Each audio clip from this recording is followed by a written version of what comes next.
120 kilometre expressway तैयार, लेकिन फिर भी गाड़ियां नहीं दौड़ रहीं। आखिर क्यों? नमस्कार दोस्तों, आज हम बात करने वाले हैं दिल्ली मुंबई एक्सप्रेसवे के उस हिस्से की, जहां एक तरफ काम लगभग पूरा हो चुका है और दूसरी तरफ महीनों से जमीन तक नहीं हिली। पिछले अपडेट्स में हमने महाराष्ट्र के हिस्से में शानदार प्रोग्रेस देखी थी। खासकर आमने इंटरचेंज से लेकर तलाशरी तक का सेक्शन तेजी से आगे बढ़ा है। अच्छी खबर ये है कि तलाशरी से समृद्धि महामार्ग और आगे कल्याण की ओर करीब 120 किलोमीटर लंबा हिस्सा लगभग तैयार खड़ा है। अनुमान है कि आने वाले कुछ महीनों में इस पूरे सेक्शन पर सफर शुरू हो सकता है। लेकिन कहानी यही ट्विस्ट लेती है। सबसे पहले बात करते हैं पैकेज नंबर 15 की, जो आमने से वज्रेश्वरी तक जाता है। यहां मेन कैरिजवे लगभग तैयार है, बस कुस्से इंटरचेंज का कुछ काम और मुंबई नासिक हाईवे के ऊपर बन रहे एक ब्रिज का एक हिस्सा बाकी है। आगे बढ़ते हैं पैकेज नंबर 14 पर, वज्रेश्वरी से विरार तक। यहां भी ज्यादातर काम पूरा हो चुका है, सिर्फ कुछ यूटिलिटी और वायर डक्ट का काम पेंडिंग है। अनुमान है कि 6 महीने के अंदर ये हिस्सा भी पूरी तरह रेडी हो जाएगा। अब पैकेज नंबर 13, विरार से पालघर। यहाँ विरार इंटरचेंज पर एंट्री एग्जिट रोड का थोड़ा काम चल रहा है।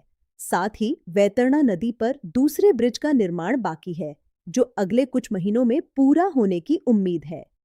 पैकेज नंबर 12, पालघर से दहानू 100% पूरा बताया जा रहा है और दहानू से तलाशरी तक पैकेज नंबर 11 पहले ही बनकर तैयार है।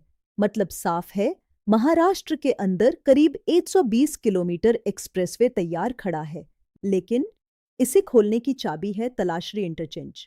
यही वो पॉइंट है जहां से नेशनल हाईवे 48 से एंट्री और एग्जिट मिलेगी। जब तक तलाशरी इंटरचेंज पूरा नहीं होगा, तब तक पूरा तैयार सेक्शन भी चालू नहीं हो सकता।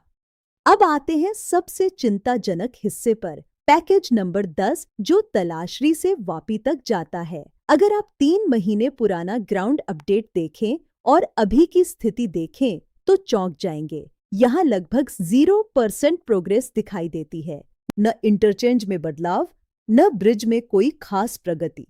NH ऑटिलाइस के ऊपर बनने वाले ब्रिज पर भी काम ठहरा हुआ है।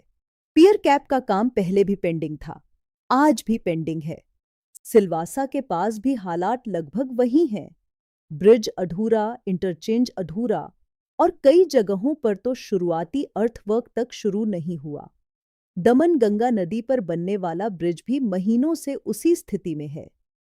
ऐसा लग रहा है जैसे पूरे पैकेज नंबर 10 पर काम पूरी तरह रुक गया हो। इतना ही नहीं, आगे के पैकेज 9 और 8 में भी कोई खास तेजी नजर नहीं आती। अगर यही स्थिति रही तो दिल्ली से मुंबई तक लगातार सफर करने का सपना अभी दूर लग सकता है।